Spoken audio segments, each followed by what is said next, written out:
শিরোনাম রাফি ও স্বামীর পড়ালেখার অভিযান। দৃশ্য ১। মাঠে খেলার শেষে।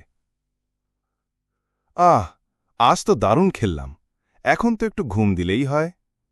আরে ঘুম, আজকে তো আমাদের ইংরেজি হোমওয়ার্ক আছে না? আরে বাবা, স্কুল শেষ মানেই তো পড়া শেষ না রে। জানিস, আমি পড়াকে এখন অ্যাডভেঞ্চার মনে করি। অ্যাডভেঞ্চার? পড়ালেখা আবার কিভাবে অ্যাডভেঞ্চার হয়?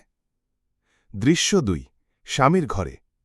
দেখ, আমি যখন শব্দ শিখি তখন গল্প বানিয়ে নিই, যেমন ক্যাট মানে বিড়াল, সে গেল ম্যাটের উপর ঘুমাতে। বাহ, তোরা তো পুরো নাটক বানিয়ে ফেলছিস। আর অঙ্ক শিখি চকলেট গুনে, 5টা চকলেট, তার সঙ্গে আর 3টে, সব মিলে কত?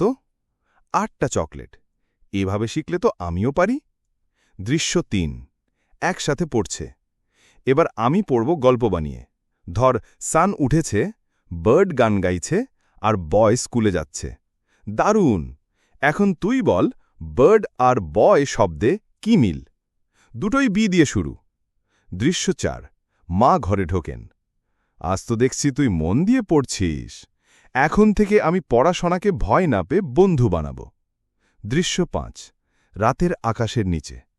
পড়া যদি মজা করে শেখা যায়, তাহলে সেটা খেলাধুলার চেয়েও আনন্দের। ঠিক বলেছিস।